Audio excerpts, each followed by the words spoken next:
यह भारत की वह दिव्य कथा है जहां श्राप, तपस्या और पश्चाताप ने एक देवता को भी विनम्र बना दिया। यह कहानी है चंद्रदेव और राजा दक्ष की पुत्री रोहिणी की, और उस श्राप की जिसने चंद्रमा को क्षय रोग से ग्रस्त कर दिया। राजा दक्ष की 27 कन्याएं थीं, जिनका विवाह चंद्रदेव से हुआ था।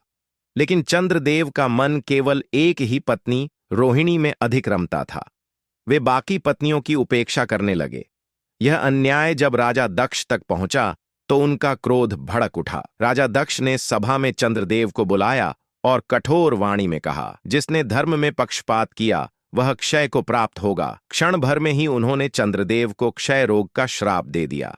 जैसे ही श्राप पड़ा, चंद्रमा की आभा फीकी पड़ने लगी, उनका तेज घटने लगा, देवताओं में हाहाकार मच गया, समुद्र में ज्वार भाटा बिगड़ने लगा, औषधियां प्रभावहीन होने लगीं और सृष्टि का संतुलन डगमगाने लगा। पीड़ा से व्याकुल चंद्रदेव मुक्ति की खोज में भटकते रहे।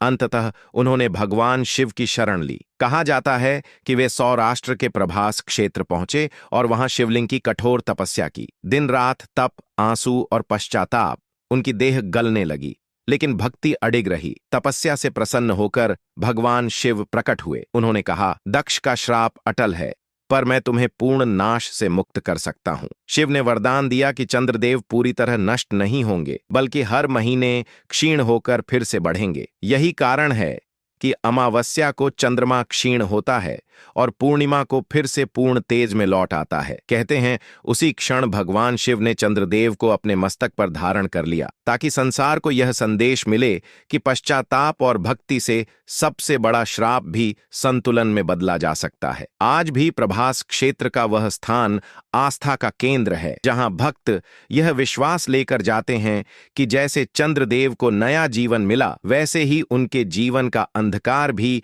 प्रकाश में बदल जाएगा। जो भी भगवान शिव और चंद्रदेव की इस दिव्य कथा में विश्वास रखता है, वह मन से एक बार कहे, ओम नमः शिवाय।